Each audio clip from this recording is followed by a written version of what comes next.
বাংলাদেশ কি স্বস্তিতে থাকবে নাকি দুশ্চিন্তায় পড়বে জশ হ্যাজেলউডকে নিয়ে?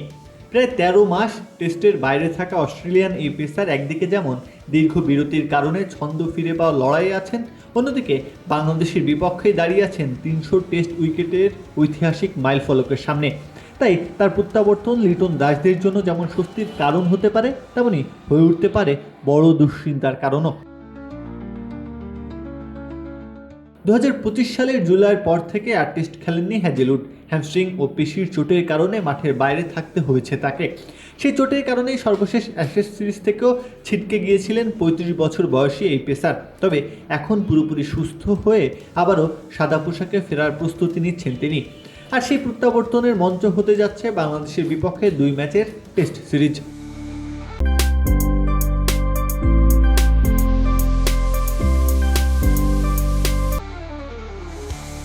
১৩ আগস্ট ডারউইনে প্রথম টেস্ট, যদি সুযোগ আসে তবে ১৩ মাস পর মাঠে নামবেন তিনি। সেই কথা মাথায় রেখেই পুরোদমে প্রস্তুতি চলছে। ফেরার জন্য যে মুখিয়ে আছেন হ্যাজেলউড। তবে এই সিরিজ শুধু প্রত্যাবর্তনের নয়, ইতিহাস গড়ার সুযোগও এনে দিয়েছে হ্যাজেলউডের সামনে।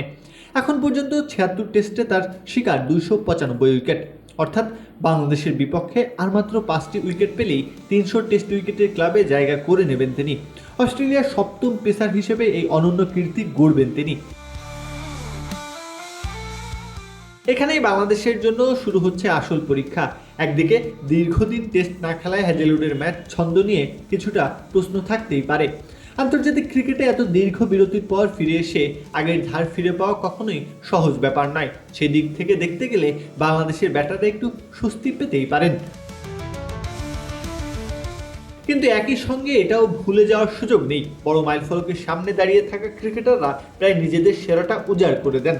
হ্যাজেলউডের ক্ষেত্রেও ব্যতিক্রম হওয়ার কোনো কারণ নেই। অফ স্টাম্পের বাইরে নিখুঁত লাইন, বাড়তি বাউন্স আর অবিশ্বাস্য নিয়ন্ত্রণ তাকে বছরের পর বছর বিশ্বের অন্যতম ভয়ঙ্কর ফাস্ট বোলারে পরিণত করেছে।